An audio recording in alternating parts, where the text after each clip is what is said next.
So we've got this very exciting online master's program in philosophy, theology, and religions. And in this program, what we do is we take a deep dive into Judaism, Christianity, and Islam in order to develop the necessary philosophical and theological skills to investigate some of life's biggest questions. So our students and our professors, they seek to foster an environment of civil discourse, intellectual curiosity, and mutual understanding as we explore the nature of God and ultimate reality. So today we're going to give you a sneak peek at the kinds of topics that we explore in the master's program. So I have with me Professor Linda Zagzebski from the University of Oklahoma. So Professor Zagzebski has created a course for us at Lucerne on religious epistemology. So if you enroll in the master's program at Lucerne, you will get to have the one and only Linda Zagzebski take you through some of the most intellectually stimulating issues surrounding faith, reason, and knowledge. So today we're going to look at a very fascinating topic that Professor Zagzebski has been developing over the course of several papers and a brand new book. So we're going to be talking about omnisubjectivity and panentheism. So Linda, I want to start off by just defining some terms so everyone knows what on earth we're talking about. And so I think the first topic we should talk about is the difference between objectivity and subjectivity. Because if we don't know what subjectivity is, we're not going to be able to understand omnisubjectivity. So can you just briefly tell us the difference between objectivity and subjectivity? Thank you, Ryan. What I mean by subjectivity is consciousness as it is experienced by the subject of the state. Conscious states can be treated objectively from an external viewpoint. So, for example, empirical scientists study, for example, they'll study the way different drugs affect conscious states. They are treating consciousness from an external viewpoint. Philosophers treat consciousness from an external viewpoint when we formulate theories about how consciousness fits into reality as a whole. And we can treat our own subjective states objectively when we think back over them, and we might say something to ourselves like, oh, my feeling was too strong, or I'm so glad that I thought of that. You know, anytime you step back from a conscious state, reflect about it, you are looking at the state from an external or objective viewpoint. But what I mean by subjectivity is consciousness as it is experienced from the subject at that time, or by the subject at that time. A feeling is a subjective state, a thought is a subjective state. Any kind of awareness that you have is what I mean by a subjective state. And subjective states are not limited to waking states. So when we dream, we have subjective states. Now, the contrast between subjectivity and objectivity is an important issue. The way I look at it, subjectivity is not primarily a point of view, although a point of view can be derived from it. So subjectivity is a certain state of consciousness by a subject. In contrast, objectivity is the point of view outside the subject, the point of view of nobody in particular. So in brief, I would say that subjectivity is not only a point of view, although we speak of subjective points of view in contrast to an external objective point of view. Okay, so now we've got some kind of clarity on what subjectivity is. Could you tell us what omnisubjectivity is? I have proposed that omnisubjectivity is a new divine attribute. It's the property of having a complete and perfect grasp of the subjective states of all beings who have such states. So suppose you feel a pain. That feeling is attached to you as the subject. So an omnisubjective being grasps what that feeling is like for you as you have it. And the same point applies to any being who can have subjective states like pains. So it applies to animals. Any creatures anywhere in the universe who have subjective states would be the object of God's perfect grasp. So omnisubjectivity is the property of grasping all such states exactly as they occur for the subjects who have them.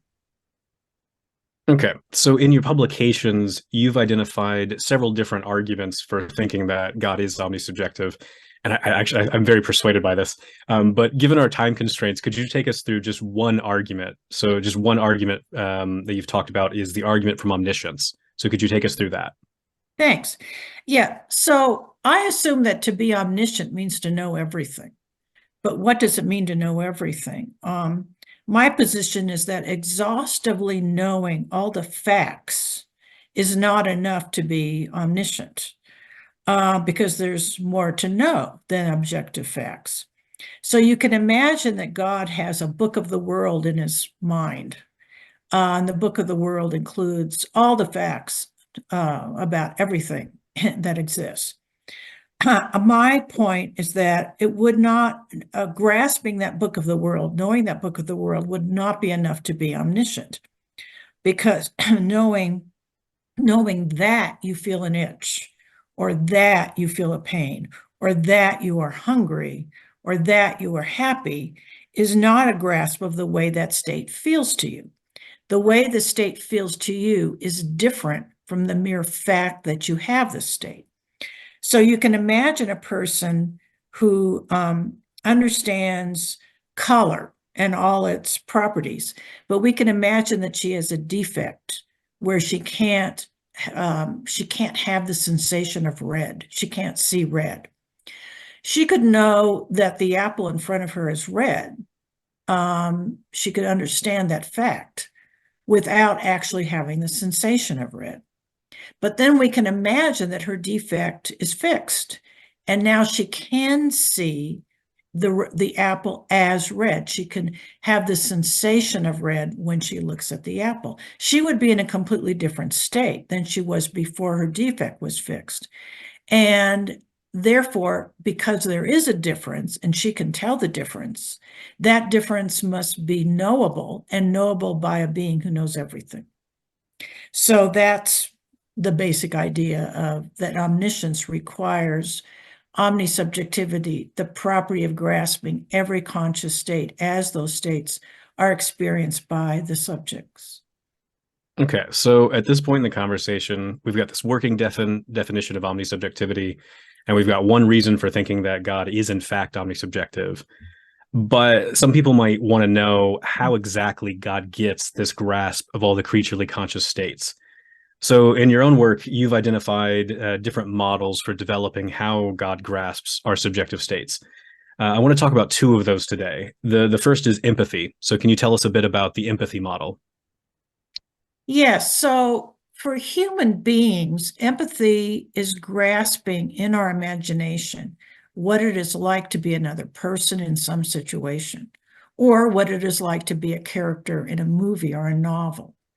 So when we watch a movie, we can imaginatively project ourselves into the character's point of view and imagine that we're going through all the experiences that the character is going through. Of course, we don't do a perfect job of that, but we try to. We try to make an imaginative copy of their subjective states. Now, normally when people speak of empathy, they think of empathy as targeted only to another person's feelings. So you have empathy for their pain or their sorrow and so on. But what I suggest is that we can have the same kind of imaginative copy that we have for another person's feelings, but for all of their subjective states. So you can empathize with their thinking process, their deliberative process, their decision making, their memories. You could actually make an imaginative copy of everything they're going through in their consciousness. And so what I propose is that we could think of omnisubjectivity as a total empathy and a perfect empathy for a creature's conscious states. Now, a problem for this, I might mention, is that in empathy, there's still a distance between you, the empathizer, and the target of your empathy. An empathetic state is a copy, an imaginative copy. And I'm not sure that that's actually good enough as a model for how God would know creatures. It's indirect, it's representative.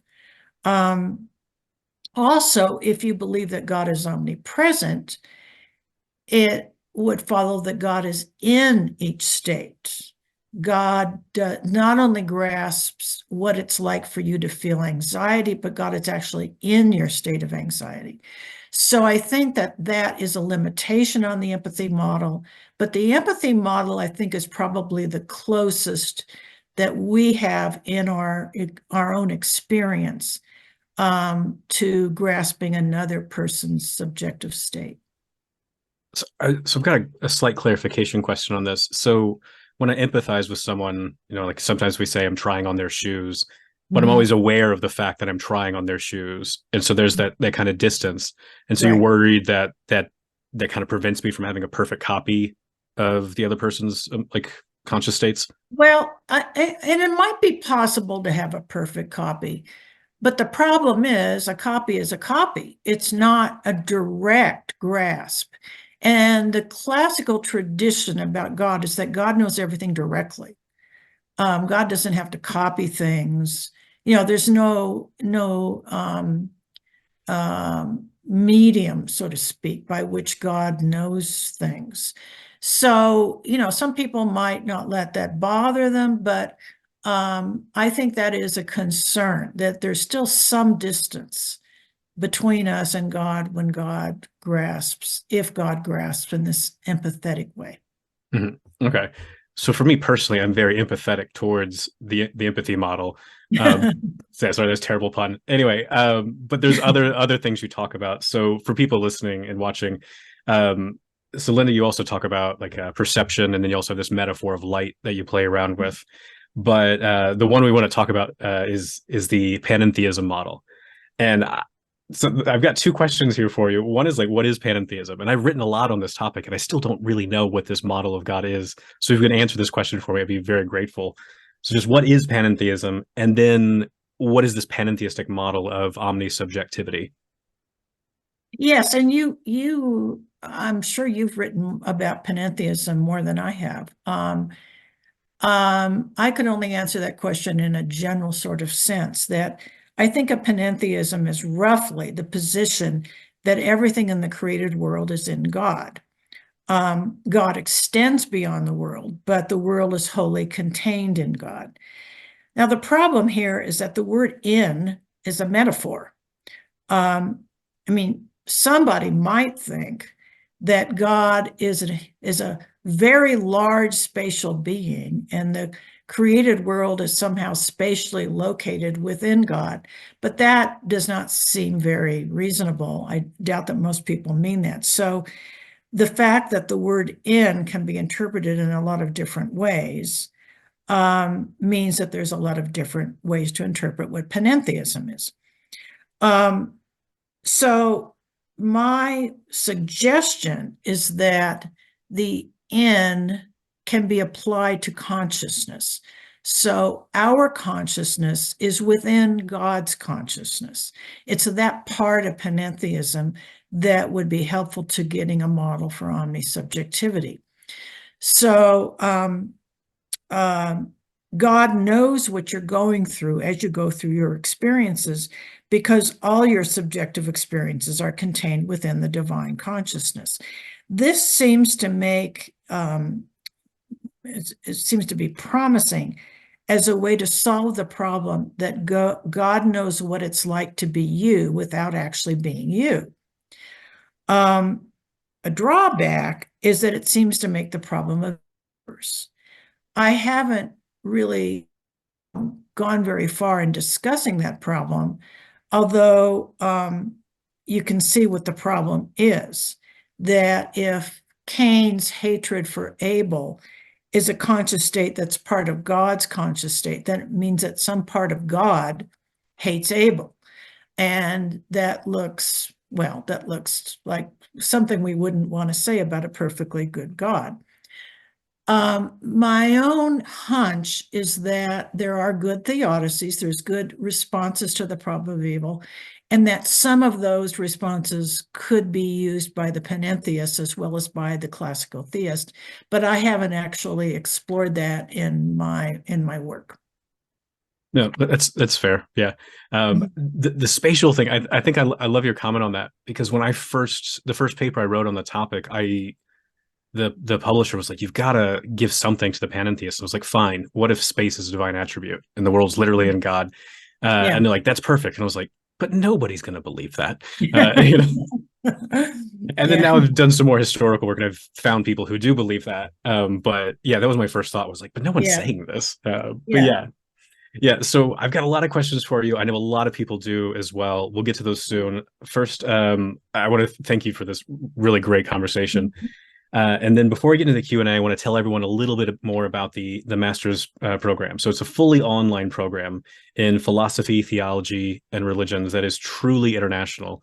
Yesterday, Giovanni Ventimiglia posted a picture that has a map. It's got dots all over the world for where all of our students and professors are. It's a really international program. I'm really, really proud of that. We've got some of the best professors from across the globe teaching our courses in Jewish, Christian, and Islamic thought. Our students, they also come from all over the world and very diverse backgrounds. And for me, I like, because I'm the one talking right now, so I'm going to talk personally. I find this to be an absolute delight to work with these students, because they just keep asking me the best questions. And right now we're working through a lot of dissertation proposals and their master's theses, and the projects have just been just completely fascinating. I'm loving every second of it. It's been a privilege to watch our students present at conferences in Switzerland and America, and they're publishing stuff. They're doing everything. I don't know. I'm just very impressed with everything our students are doing. Now, in our program, students, they start with the ancient world by studying Plato and Aristotle. They look at the Hebrew Bible. They look at the New Testament. They look at the Quran. Then they move into the Middle Ages to explore the philosophical and theological developments of the Abrahamic faiths. And then after that, our students, they get into the modern world to study great thinkers like Spinoza, Newton, Leibniz, Berkeley, many others. Then our students examine a lot of contemporary debates in religious epistemology, the problem of evil, the nature of free will, the existence of God, and so much more. And along the way, our students get an Oxford style of tutoring, where you get one-on-one tutoring with myself and several others that we'll introduce again later. So for each course, the students will have a personal tutor that they get to work with to develop their research papers and then think through all the philosophical topics. So I know some of the people in this room right now, we sit down, we'll have these big questions about here's what we think the metaphysics of modality is, or here's what we think about free will, or here's how we think that contemporary psychology and spirituality fit together. So it's a lot of really cool stuff that we're doing.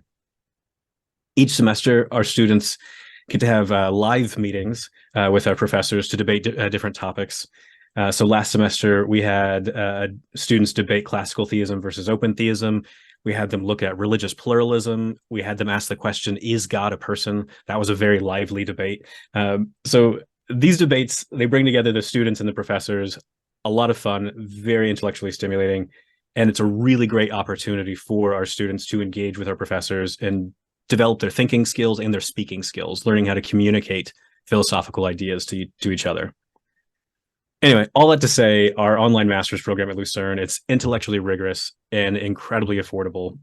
But okay, enough of that. I want to get on with the show and see what sort of questions you guys have. So use the hand feature if you want to ask a question, or if you're embarrassed, you're shy, you don't like the sound of your own voice for some reason, you can type it in the chat and maybe I'll be kind enough to read it. Okay. Michael, we got you first. Hello, can you hear me right? Yes. Awesome. Thank you, Professor Zagzebski and Dr. Mullins for this presentation. I have a quick question. The omnisubjectivity, would it entail that for God to know completely what it is like to be a for example, a bat or a certain creature, certain human, would entail that in some way, in some sense, there is a batness, a dogness, humanness, not only in a universal sense, but in a particular case of each individual in God? Like, would this entail, or is it like far-fetching? So I'm not sure I fully understood the question. I didn't understand some of the words, but I think you want to know if God grasps me as a human, I have humanness. Would God have to have humanness himself in order to grasp it? Is that the question?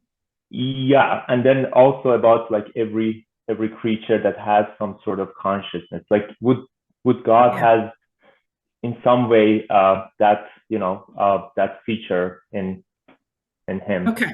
Yeah, I see. I understand.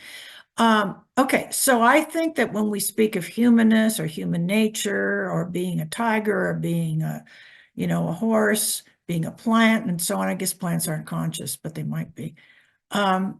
We are speaking of these beings, these creatures from an outside viewpoint. So we like to classify things. We learned that from Aristotle.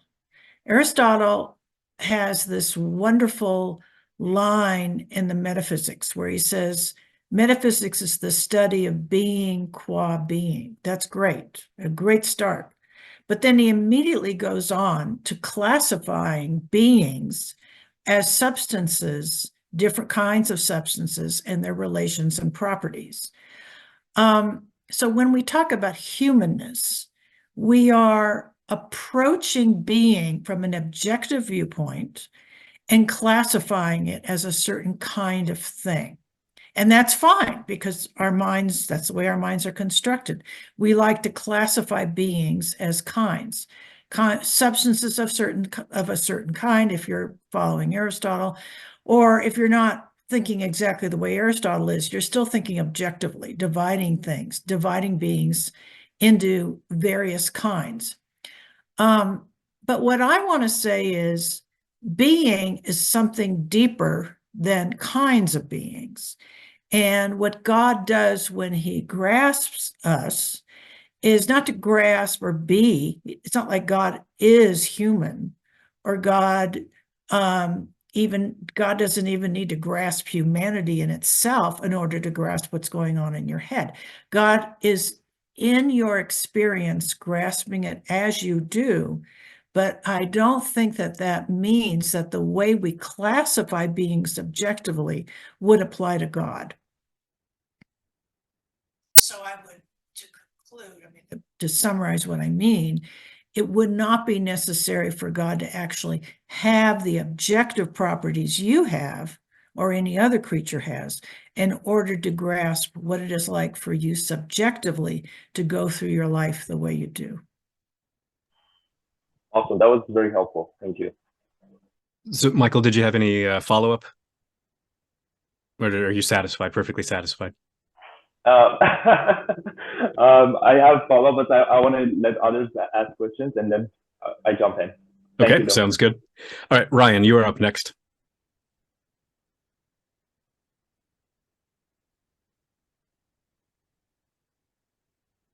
Oh, Ryan, I don't know. Yes, hello, Ryan. Thank you very much. Can you hear me? Yes, perfect. Yes, you mentioned Aristotle, and I wanted to ask briefly about the antiquity of this idea. So my name's Ryan Hecker. I'm a professor at the University of Austin. I teach theology, and it occurs to me that this idea, as soon as we consider subjectivity as something that adds to the furniture of the world, and we think of God as the absolute that, as it were, contains all aspects of the world, then we already have a notion of omnisubjectivity. So we can see, for instance, I think this idea as early as Nicholas of Cusa and Meister Eckhart, but also with Spinoza and explicitly in Hegel, for whom subjectivity is an aspect of the science of logic that is contained in the absolute and ultimately the absolute idea of God. So I wanted to ask, is this just a new term for an old idea, or is there something new that we're adding to our consideration of how God knows us through the way we know ourselves, in the way that Meister Eckhart, for instance, said that the eye by which I know God is the eye by which God knows? Oh, that's really good. Meister Eckhart might be a good example of an early version of this view. But others I'm not sure about, not Aristotle, not Spinoza.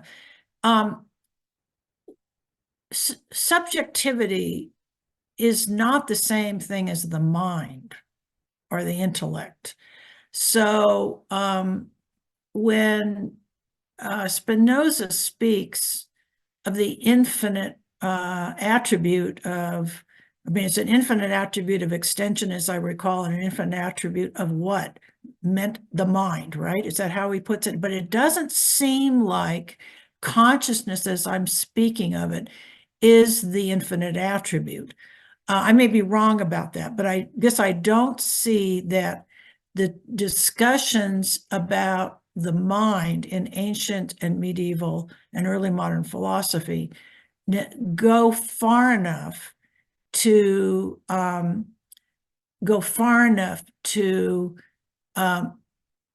capture the idea that the mind isn't just a substance or a property that has objective features, but that there is a certain central and the most important feature of mind, which is consciousness as it is experienced, not just as it is described or analyzed, either by observation, empirical observation, or theoretically by philosophers. So I wouldn't deny that there might be early versions of this, and I'm going to take a look at Meister Eckhart after we get through with this to see if that would be a good example, and if you want to refer me to any particular passages, I would like to see that. It seems to me that even though we see, I mean, people from earliest times experience their own subjectivity. That seems to be obvious. And people from earliest times experience the subjectivity of others. The problem, as I see it, is that the experience of subjectivity did not rise to the level of being treated as something important enough to be discussed philosophically, and not just as different objective features of mind, but as the subjective experience that conscious beings have. So, I mean, if you look at the whole history of philosophy, I think we see, as I said, we see glimmerings of this, but the real treatment of subjectivity as a phenomenon of central importance might not really occur until after Kant. Descartes doesn't have it. Descartes thinks of mind as a substance. And we certainly see it in the existentialists and the phenomenologists. So basically, to answer your question, I don't want to deny that there were early versions of this idea, but experiencing it and expressing it in a prayer or something, it was not enough to make it a focal point for philosophy, philosophical culture, and other aspects of culture until later, I think. But please let me know in any specific passages that you think show this idea, because I would like to look at that. Yes, thank you very much, Linda. May I ask one follow-up question? When Hegel introduces his project as making substance subject in the preface of the Phenomenology of Spirit, and then at the conclusion of the Science of Logic renders the subjective concept or the subjective logic absolute, is that not already an expression of omnisubjectivity? Yes, it might be. I mean, I'm not a Hegel scholar, and I have looked at that briefly, it might be, but that is, I mean, notice how late in history that is compared to the ancient and medieval philosophers. And one of the problems with Hegel, as an example, is that his influence is, well, first of all, he's hard to read, I think, but his influence is not as widespread in English-speaking philosophy, analytic philosophy, as I would like it. So I guess I feel that I'm not fully able to address the issue of how Hegel treated subjectivity. I think Fichte did have that idea. Again, it's just a question of how the idea of subjectivity spread philosophically, and in more importantly, from my point of view, how did that idea, or why didn't that idea filter into philosophy of religion the way it should have? So, Linda, could you mention the name of your book where you try to trace out the sort of turn to subjectivity? Oh, The Two Greatest Ideas. Yes, I have a book published by Princeton University Press called The Two Greatest Ideas, How Our Grasp of Our Minds and the Universe Changed Everything, something like that. Yeah. Yeah, that was published, I don't know, couple 3 years ago, 2 years ago, I think. Excellent. So I'm in Berlin right now for this Religion and Emotion conference, and when we met last time, they took us to Hegel's grave, and Oh, really? yeah, it was very interesting. And then the tour guide, he's like, I never really quite understood much of philosophy, especially when I read Hegel, but I can at least tell you this one thing I understand. And he reads whatever is written on Hegel's gravestone. But it was just funny to me. He's like, the only thing I've ever understood is what's written on his gravestone. So, see who else we got. Corey, you're next. Hi. I was just wondering, I don't know if this goes too far off topic or not, but like, does this extend to the afterlife, like, heaven and hell? And like, say someone believed in eternal conscious torment version of hell, does that mean God is almost like condemned to be able to experience that sort of thing for all time? Or is the afterlife totally different than omnisubjectivity in this life? Well, it would follow from my arguments about about omnisubjectivity that it would extend to any conscious experience any being has at any point in time. And so if there's an afterlife in which beings are experiencing things, whether it's eternal torment or eternal bliss, God would be aware of that in the same sense as God is aware of earthly conscious states. Are you proposing that that's an objection? No, I'm just more curious on that. Mm-hmm. Yeah, it would follow. I haven't discussed that, but it would follow. And I mean, you can think of if there's such a thing as eternal, meaning timeless states of consciousness, then I suppose God would have those too. Anyway, that's basically my answer. Thank you. So David, David Anzalone and I, we've talked about this a lot. He's got a paper on this. David, did you want to weigh in on this a little bit? I think, I mean, the challenge is there. I would consider this maybe an objection in a certain sense, because it seems to me that a perfect being shouldn't suffer for all eternity if there are obviously if eternal conscious torment is true.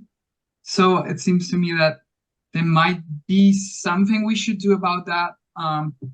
Either change or reduce omnisubjectivity in a certain sense. Ryan, you talked about maximal omnisubjectivity or maximal empathy, or maybe change our doctrine of hell. So, I mean, there are different trade-offs here that could be done. I don't know if you have any idea of what do you think maybe of the afterlife. What I would say is there are a lot of issues here that need to be resolved before we really get a response to this issue. So suppose that God is timeless, as many philosophers have thought. God is outside of time.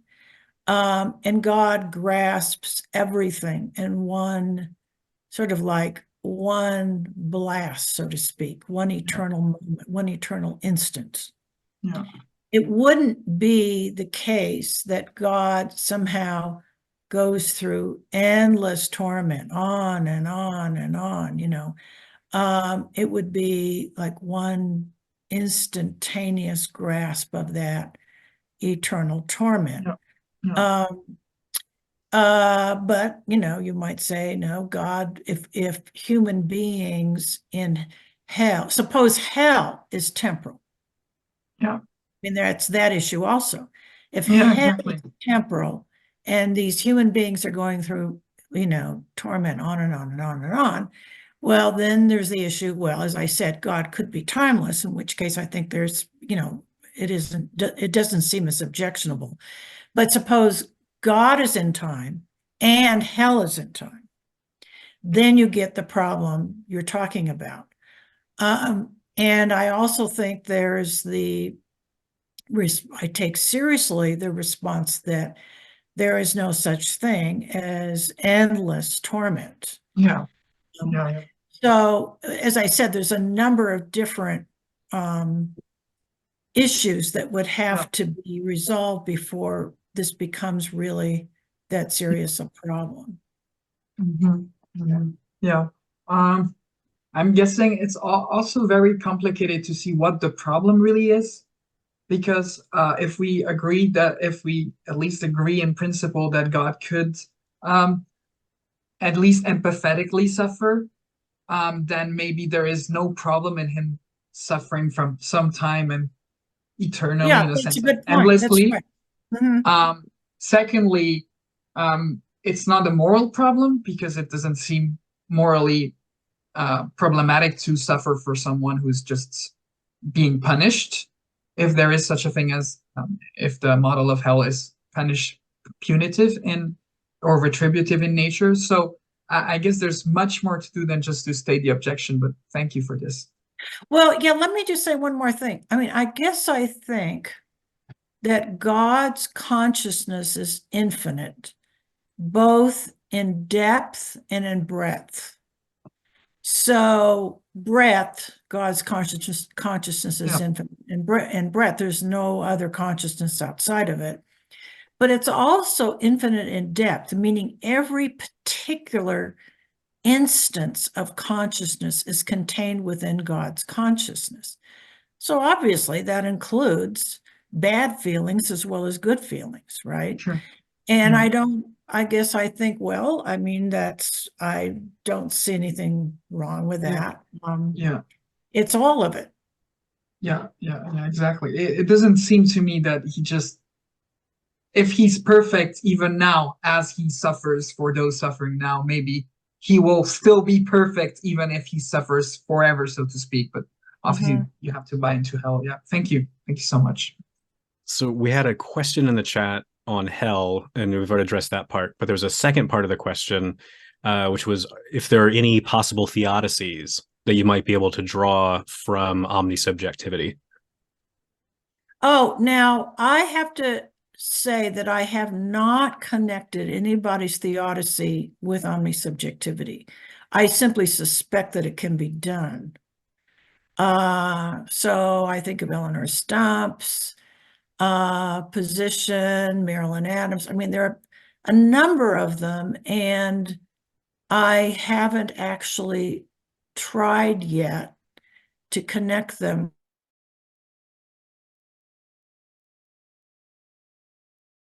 Good theodicy applies whether or not God is omnisubjective.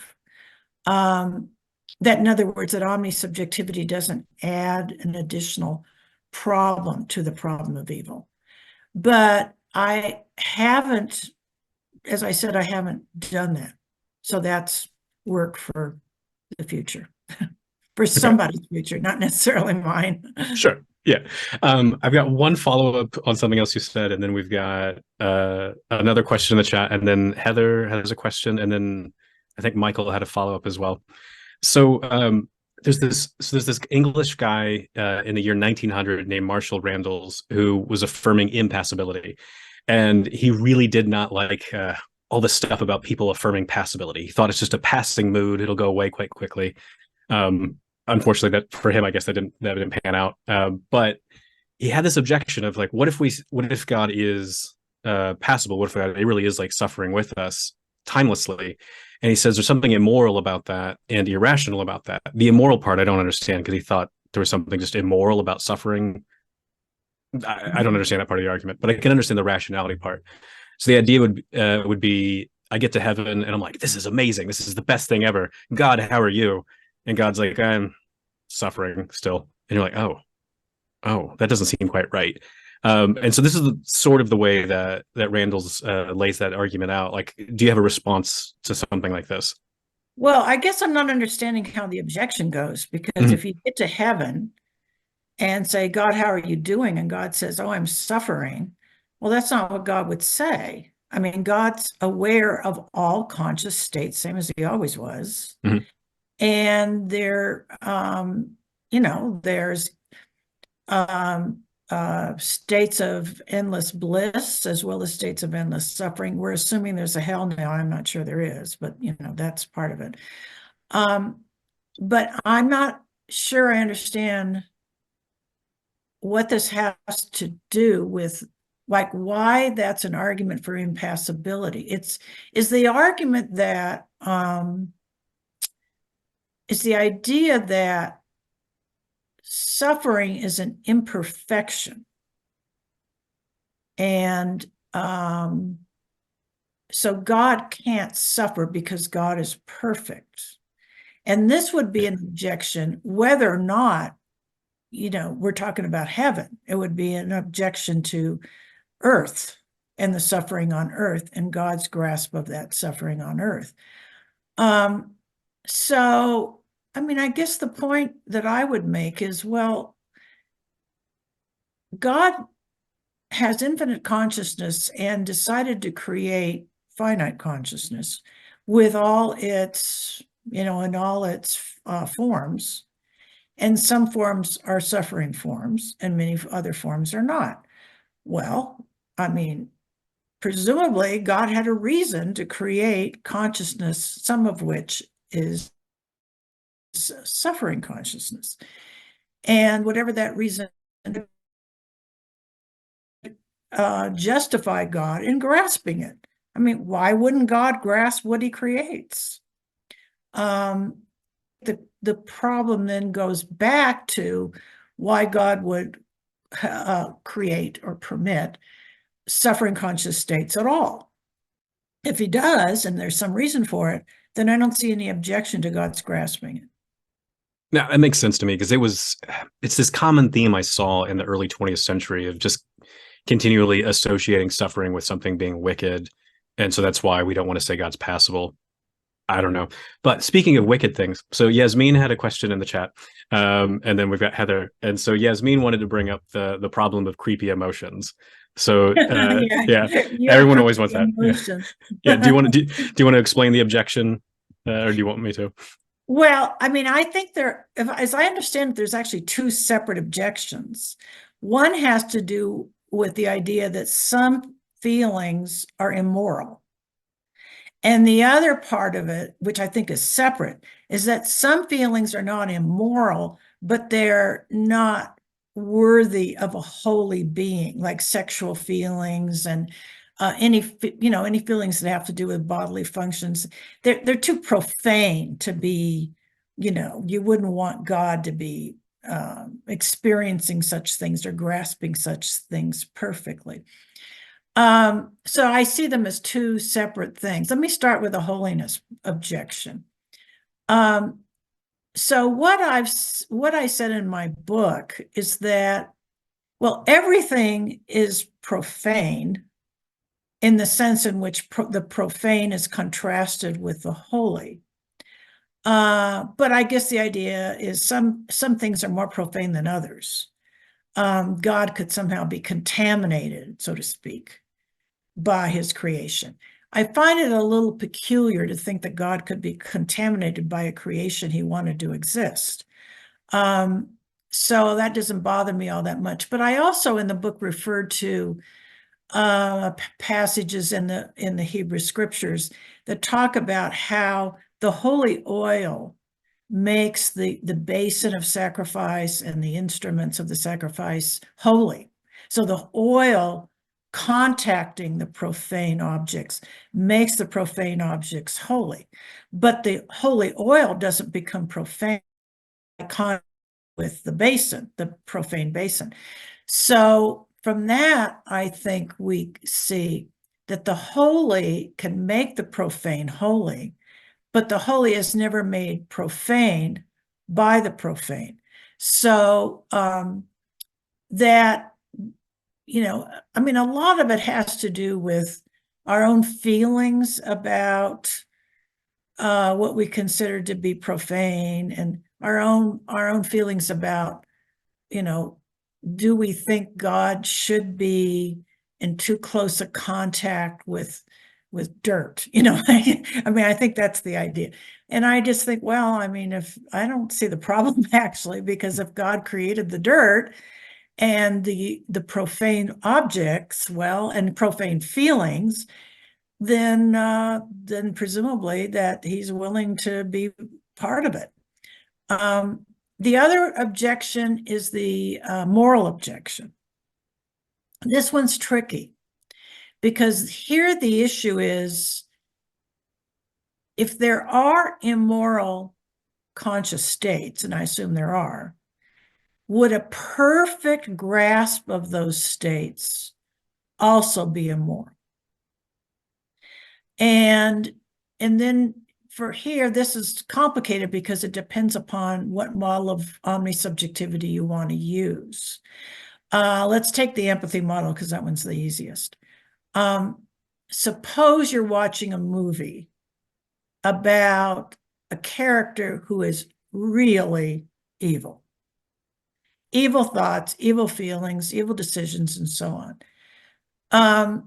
And you're watching the movie and you get into the mind, into the consciousness of the evil character, because that's what you do when you watch a movie. You try to see what the world is like from that character's point of view.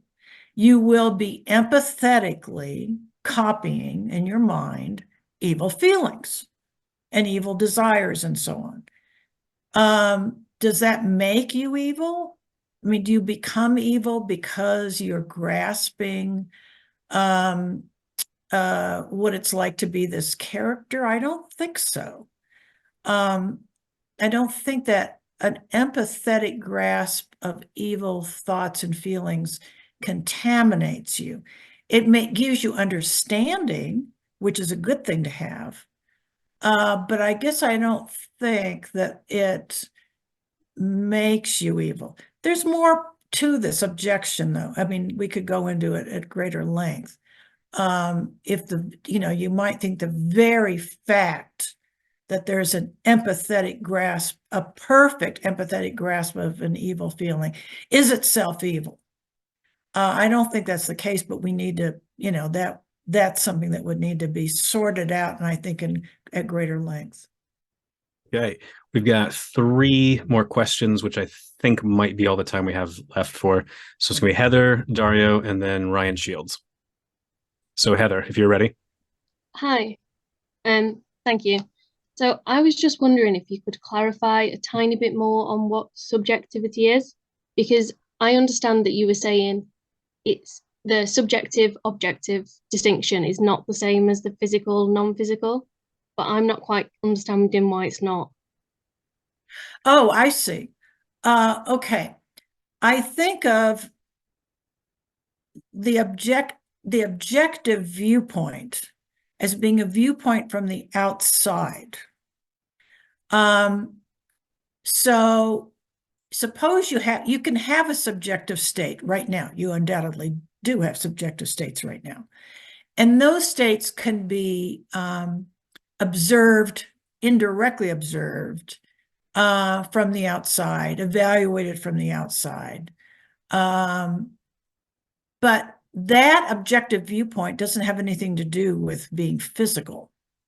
I think of the difference between the subjective and the objective as the difference between what's inside consciousness as it is experienced, and what's outside of consciousness. Another conscious state can look at your conscious state and it would not be physical. So I don't see the objective subjective distinction as being the same as physical, mental, or distinction. I wonder if there's anything else I could say about that to help. Does that answer your question? What I said so far? Yeah, no, that helps clarify a lot. Okay. Thank you. Okay. Okay, so Dario and then Ryan Shields. Yes. So I have a question about your argument from omniscience. So I feel some sort of tension, so to speak, between the model of omnisubjectivity you prefer, as opposed to the empathy model, and the attribute of omniscience. I am thinking. Excuse me, what model did you think I preferred? If I understood it correctly, the model which, according to which there is a more direct kind of acquaintance or awareness. Okay, let me just clarify that. There isn't any model I have thought of omnisubjectivity that I think is perfect. Yeah.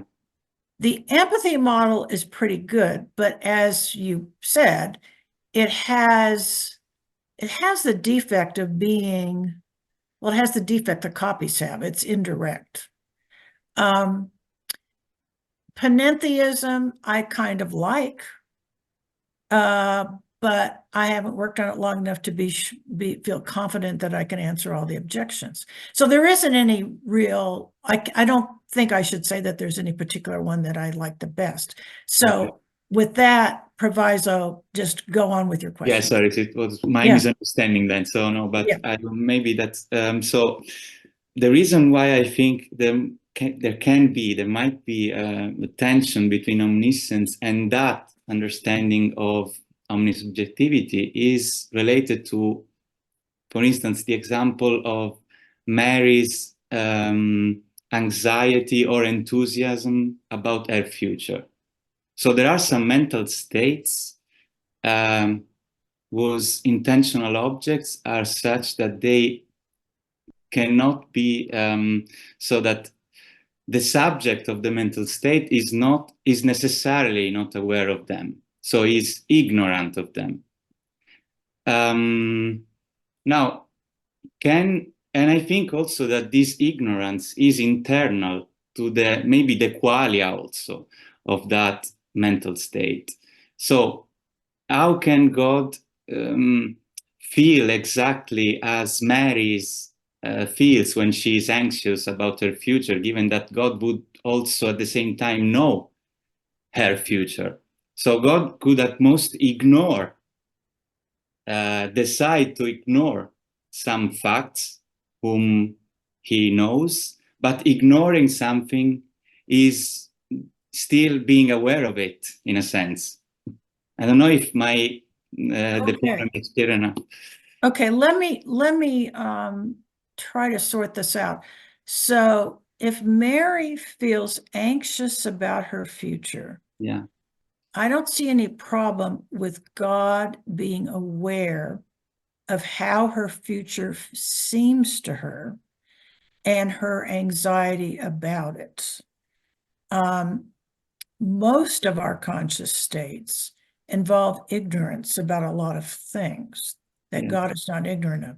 So I guess I don't see that there's any difficulty in God being present in her anxiety, grasping what it feels like to her. I mean, even when you watch a movie, you might know things the character doesn't know.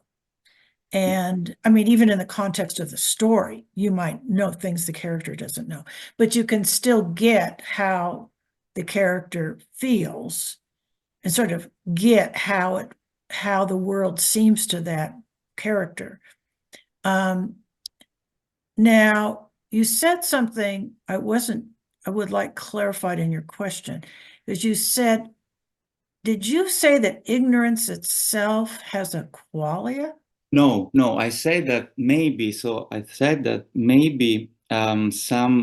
states, maybe the example is not the best one about anxiety, but I think that there might be states where the ignorance component be internal or essential?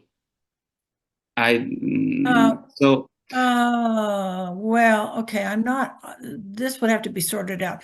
I mean, ignorance is a lack of something, a lack of knowledge of something. God, as God, knows that Mary lacks knowledge. That's actually not part of omnisubjectivity. God just knows that she's lacking this. Now, I guess I'm thinking of her ignorance as missing something in her conscious state.